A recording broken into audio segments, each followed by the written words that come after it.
అందరికీ నమస్కారం. శ్రీ హెర్బల్ ఛానల్కి స్వాగతం. ఈరోజు మనందరికీ ఎంతో ఉపయోగపడే కాటుక తయారీ విధానం తెలుసుకుందామండి.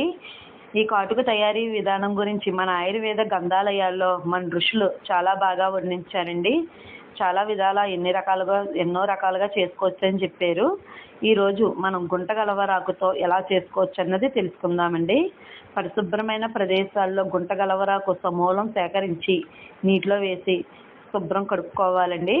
గాలికి ఆరాక ఒక రోట్లో వేసి దంచి రసం తీయాలండి. ఆ రసాన్ని ఒక పొలంలో వేసుకొని ఒక తెల్లటి నూలు వస్త్రం తీసుకుని ఆ రసంలో వేయాలండి. ఆ రసంలో ఆ వస్త్రం వేసి దానికి పట్టించి బాగా పిండి ఎండలో ఎండబెట్టాలండి. ఎండిపోయాక మళ్ళీ ఆ వస్త్రం తెచ్చి మళ్ళీ ఆ రసంలో వేయాలండి. అలా 7 సార్లు రసంలో వేసి ఎండిచ్చి ఎండబెట్టడం, మళ్ళీ రసంలో వేయడం, అలా 7 సార్లు చేయాలండి. అప్పుడు ఆ వస్త్రం దళసరిగా తయారవుతుందండి. ఎండిపోయిన ఆ వస్త్రాన్ని 4 ముక్కల కింద కత్తిరించుకొని ఒత్తు కింద తయారు చేసుకోవాలండి. ఒత్తుకి ఒక పెద్ద ప్రమిదన్న లేదా ఒక గాజు సీసా తీసుకుని ఆ గాజు సీసా మూతకి రంధ్రం పెట్టండి.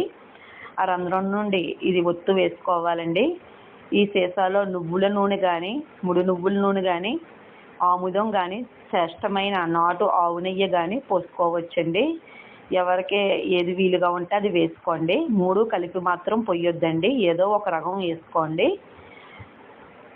తరువాత ఒక చీకటి గదిలోకి తీసుకుని వెళ్ళి దీపాన్ని 3 ఇటుకలు కూడా పట్టుకెళ్ళండి. ఒక రాగి పళ్ళెం తీసుకుని లోపల భాగంలో ఆవు నెయ్యి రాయండి.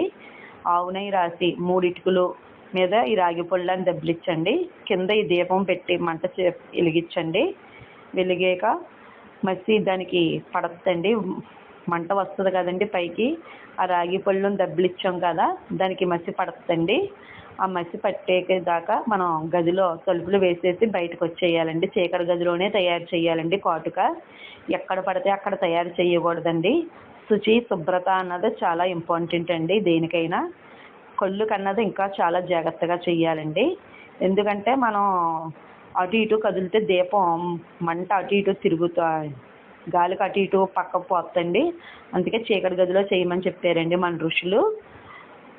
తరువాత మనకి ఒక 4-5 గంటల్లో తయారవుతుందండి మసిపట్టి. అంటే మనం అందులో పోసిన ఆయిలో, నెయ్యో, ఆముదమో ఎంత పోసుకుంటామో దాన్ని బట్టి అంత టైం పడుతుందండి.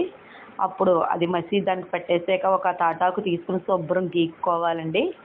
గీక్కుని అందులో చిట్టుకుడు పచ్చకర్పూరం వేసుకొని ఆవ నెయ్యిలో రంగరించాలండి. పచ్చకర్పూరం రంగరించి ఆ మసిలో కలుపుకోవాలండి. మనకి ఎంత కావాలో అంత. దీనికి ఎక్స్పైరీ డేట్ అయితే లేదండి, మన ఋషులు చెప్పారు.